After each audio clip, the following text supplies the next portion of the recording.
इन दिनों वाराणसी में भारतीय पैकेजिंग संस्थान ने निर्यात को बढ़ावा देने के लिए पैकेजिंग पर क्षमता निर्माण प्रशिक्षण कार्यक्रम आयोजित किया।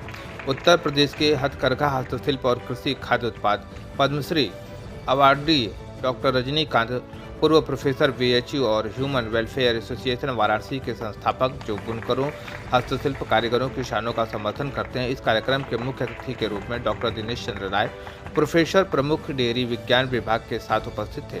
खाद्य प्रौद्योगिकी बीएचयू विशिष्ट अतिथि के रूप में और श्री राजेश भाटिया, सचिव, भारतीय उद्योग संघ, विशिष्ट अतिथि के रूप में। आईआईपी वक्ताओं के तकनीकी और विस्तृत सत्रों ने समुदाय को उत्पाद पैकेज इंटरेक्शन को समझाने की, इस समस्या पर ध्यान केंद्रित करने का और बेहतर पैकेजिंग की समस्याओं का समाधान करने में मदद की। डॉक्टर रजनीकांत ने कहा कि वाराणसी और उत्तर प्रदेश के अन्य क्षेत्र अपने विभिन्न हस्तशिल्प, हथकरघा, कृषि आधारित उत्पादों के लिए प्रसिद्ध हैं। प्राकृतिक संसाधनों से डिज़ाइन तैयार किए जाते हैं। उद्योग अकादमिक सहयोग निश्चित रूप से कारीगरों को उनके उत्पादों की बेहतर पैकेजिंग के माध्यम से भारत की संस्कृति और ऐतिहासिक विरासत की रक्षा और संरक्षण के उद्देश्य को बढ़ावा देगा। उन्होंने अभिनव पैकेजिंग के माध्यम से लोकल से ग्लोबल पर प्रतिभागियों से अपील की और इस पहल पर आईआईपी को बधाई दी।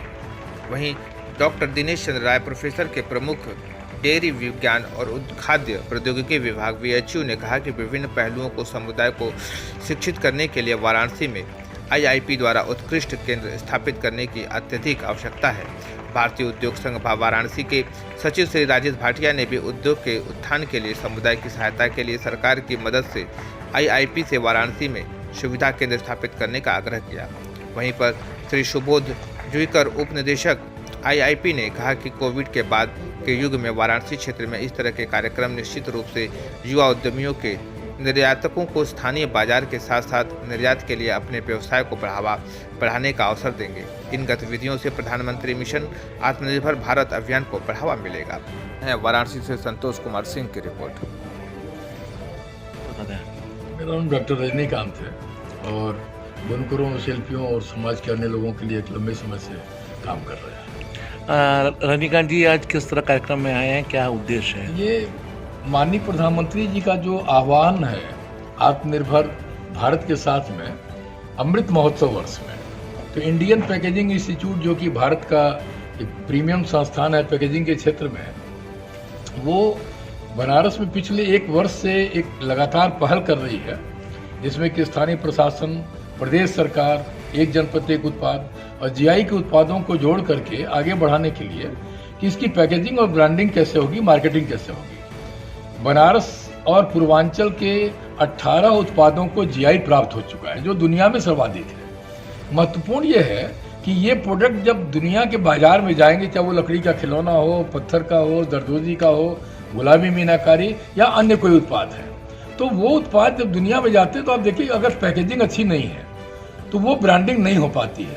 और पैकेजिंग का तो अब ये आलम हो चुका है कि घरों में मिठाई के डिब्बे भी आते हैं, तो मिठाई के बाद भी उन डिब्बों को लोग सुरक्षित रखते हैं।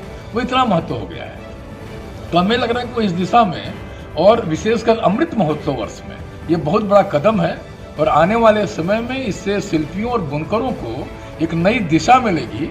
और हमें लग रहा है कि इसी नई दिशा की वजह से उनकी दिशा भी बदलेगी, भारत की जीडीपी भी बदलेगी और फिर से ये सारे के सारे लोग उस हुनर की तरफ आएंगे। अच्छा, बता दें। मेरा नाम सुबोध जुईकर, डिप्टी डायरेक्टर, भारतीय पैकेजिंग संस्थान, मुंबई। सुबोध जी, आज किस तरह की ट्रेनिंग प्रोग्राम चल रही है यहाँ पे? ये जो आज यहाँ पे वर्कशॉप होने जा रहे हैं, 1 दिन का मिनिस्ट्री ऑफ कॉमर्स जो है, department of commerce and industry, उन्होंने जो एक प्रायोजित कार्यक्रम है, इसमें जितने भी लोग यहाँ उपस्थित हैं, जो आर्टिजन्स हैं या तो एक्सपोर्टर हैं या तो कुछ पैकेजिंग बनाने वाले हैं, उनके लिए हम कुछ ऐसे चीज़ें लेके आए हैं कि उनसे उनकी जो प्रोडक्ट है उसकी खपत जो है लोकल मार्केट में नहीं है, जो विदेश में भी जाके अच्छी तरीके से डिस्ट्रीब्यूशन या तो जो ट्रांसपोर्टेशन है उसमें कोई भी उसमें दिक्कत ना आ जाए, सही सलामत उनका प्रोडक्ट देश विदेश में वो ये लोग बेच सकते हैं। उससे उसकी ब्रांडिंग भी बढ़ेगी और इससे फ़ायदा ये होगा कि जो जीडीपी है वो बहुत ऊपर जा सकती है और जो इंडिया के लिए जो नया मार्केट खुल रहा है ज़्यादा करके जीआई प्रोडक्ट के लिए, उसमें बहुत ही फ़ायदा हो सकता है।